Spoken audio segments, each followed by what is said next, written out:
श्रीमद् भागवत महापुराण सुख सागर भाषा के अंतर्गत 8वें स्कंद का 14वां, 15वां, 16वां और 17वां अध्याय। बोलिए श्री कृष्णचंद्र भगवान की जय। 14वां अध्याय, मनमंत्रों के अधिकारियों का वर्णन। इतनी कथा सुनकर राजा परीक्षित ने श्री सुखदेव जी से कहा, हे महामुने, आपने श्री नारायण जी के पावन चरित्र को सुनाकर मुझे कृतार्थ किया है। अब आप कृपा कर मुझे यह बताइए कि ये मनु अपने शासनकाल में क्या काम करते हैं।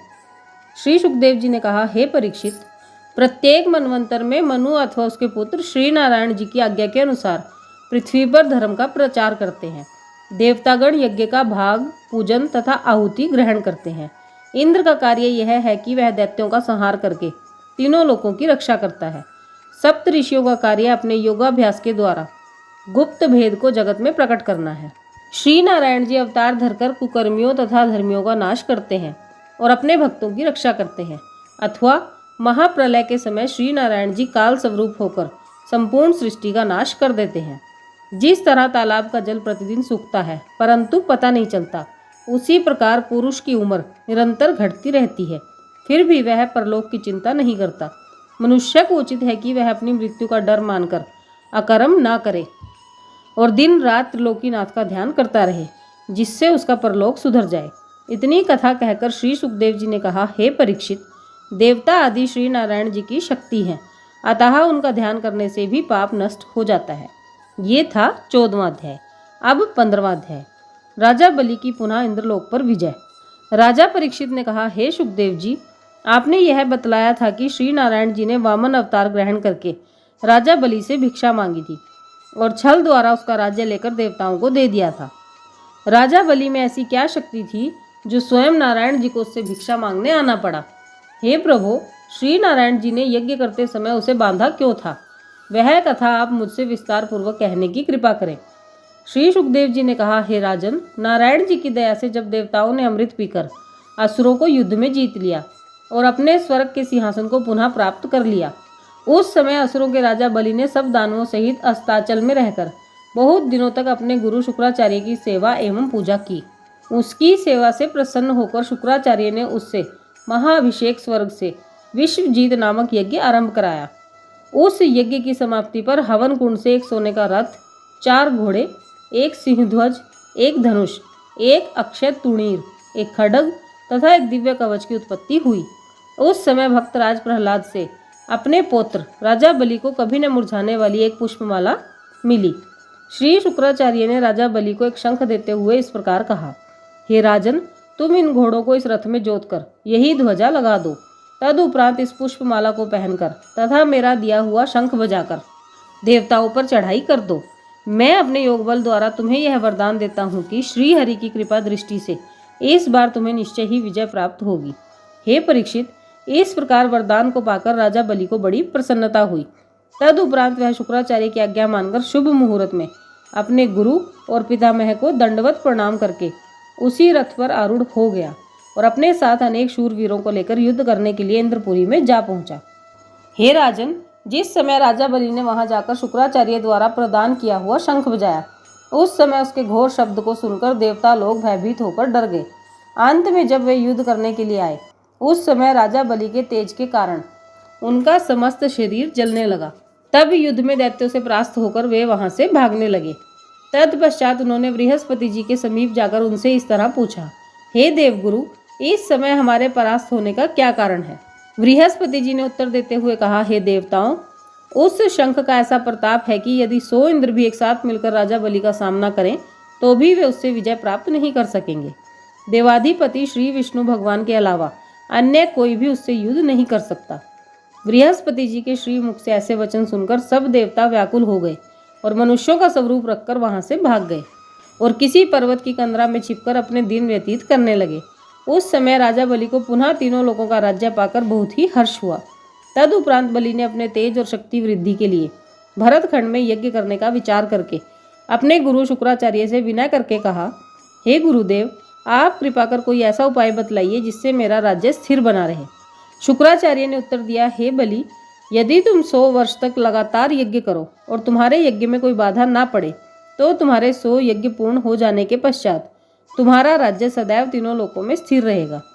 क्योंकि 100 यज्ञों के पूर्ण हुए बिना इंद्र को भी देवलोक का राज्य प्राप्त नहीं होता है। शुक्राचार्य के ऐसे वचन सुनकर राजा बलि ने प्रतिवर्ष एक यज्ञ करना प्रारंभ कर दिया। जब उनके 99 यज्ञ आनंद पूर्वक संपन्न हो गए और 100वां यज्ञ समाप्त होने को आया, उस समय राजा बलि ने बहुत ही प्रसन्न होते हुए ब्राह्मणों, दरिद्रों एवं याचकों को बहुत सा दान दिया। उसके दरवाजे पर से कभी कोई याचक निराश होकर नहीं गया, इसलिए उसका यश समस्त संसार में प्रकाशित हो गया। ये था 15वां अध्याय। अब 16वां अध्याय। इंद्र को राज्य दिलाने के लिए अदिति का व्रत धारण करना। श्री सुखदेव जी बोले, हे राजा परीक्षित, जब देवराज इंद्र को यह हाल मालूम हुआ कि राजा बलि अपने राज्य को स्थिर रखने के लिए 100 यज्ञ पूरे करना चाहता है, तब वह चिंतित होने लगा। देवताओं की माता अदिति भी अपने पुत्रों को राज्यहीन देखकर बहुत दुखित रहती थी। जब उसने देवताओं द्वारा राजा बलि के मनोरथ को सुना, तब उसे और भी अधिक दुख हुआ। एक दिन वह इसी शोक में डूबी हुई अपने पति कश्यप जी के पास बैठी हुई थी। उस समय उसे मलिन मुख देखकर कश्यप जी ने उससे पूछा, हे अदिति, तुम्हारा मुख उदास क्यों हो रहा है?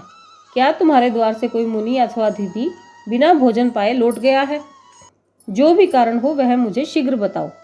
कश्यप जी के ऐसे वचन सुनकर अदिति ने उत्तर दिया, हे स्वामी, मेरे द्वार से कोई मुनि अथवा अतिथि भूखा तो नहीं लौटा है, परंतु मैं अपने पुत्रों के दुख से बहुत दुखी रहती हूँ, इसलिए मेरा मुख उदास दिखलाई देता है। अतः आप कृपा करके कोई ऐसा उपाय बतलाइए जिससे मेरे पुत्रों को पुनः उनका राज्य प्राप्त हो जाए। यह बात सुनकर कश्यप जी बोले, हे अदिति, देवता और दैत्य दोनों ही मेरे पुत्र हैं। वे अपने अज्ञान के वश यह नहीं जानते कि श्री नारायण जी की जो इच्छा होती है वही होता है। जब देवताओं को राज्य प्राप्त होता है तब तो तेरी सो दिति 8 पहर रोती है, और जब दैत्यों को राज्य प्राप्त होता है तब तू उदास हो जाती है। अतः मुझे किसी भी प्रकार से शांति नहीं है। अब तू अपनी अभिलाषा पूर्ण करना चाहती है तो श्री नारायण जी की शरण में जा, वह तेरी इच्छा को पूरी कर सकते हैं। यह सुनकर अदिति ने प्रार्थना की, हे नाथ, इसके लिए मुझे श्री नारायण जी का कौन सा व्रत करना चाहिए? कृपा करके इतना और बतला दीजिए। कश्यप जी ने उत्तर दिया कि तू फाल्गुन शुक्ल प्रतिपदा से प्रतिदिन केशव भगवान का व्रत करना प्रारंभ कर दे। उस व्रत में ब्रह्मचर्य से रहना और दूध के अलावा अन्य किसी वस्तु का सेवन नहीं करना तथा पृथ्वी पर सोना उत्तम है। शूकर द्वारा खोदी हुई मिट्टी की मूर्ति बनाकर श्री नारायण जी का विधिवत पूजन करना और अग्नि में 108 खीर की आहुतियां देकर उसी खीर से श्री नारायण जी का भोग लगाना। इस प्रकार श्री केशव भगवान का ध्यान करते हुए 12 दिन तक इस व्रत का पालन कर। तत्पश्चात फाल्गुन शुक्ल द्वादशी को उद्यापन करके ब्राह्मणों को उत्तम भोजन कराना और आचार्य को दान दक्षिणा देकर प्रसन्न करना। फिर उन्हें विदा करके रात्रि में प्रभु के निमित्त जागरण करना। इस व्रत को करने से तेरा सारा मनोरथ अवश्य ही सफल हो जाएगा। ये था 16वां अध्याय। अब 17वां अध्याय। कश्यप जी के कथनों के अनुसार अदिति के व्रत करने का वृतांत। श्री सुखदेव जी बोले, हे परीक्षित, जब कश्यप जी के कथनों के अनुसार अदिति ने व्रत रखकर श्री नारायण जी के चरणार बिंदु का ध्यान किया, तब व्रत के संपूर्ण होने पर श्री नारायण जी ने चतुर्भुजी स्वरूप धारण करके अदिति को दर्शन दिया। श्री नारायण जी के उस अद्भुत स्वरूप के दर्शन कर अदिति ने बहुत ही प्रसन्नता पूर्वक उनका पूजन करके उनकी परिक्रमा की। तब श्री नारायण जी ने अदिति से कहा, हे अदिति, जो तेरी इच्छा हो मुझसे वही वरदान मांग ले। यह बात सुनकर अदिति ने हाथ जोड़ते हुए उत्तर दिया, हे घटघट के वासी भगवान, मेरी यही अभिलाषा है कि मेरे पुत्रों को अपना राज्य पुनः प्राप्त हो जाए। तब श्री नारायण जी ने कहा, हे अदिति, तू यह चाहती है कि जिस तरह तेरी पुत्र वधु इंद्राणी आदि देव पत्नियां दुख पा रही हैं, उसी तरह दैत्यों की पत्नियां भी दुखित हो जाएं।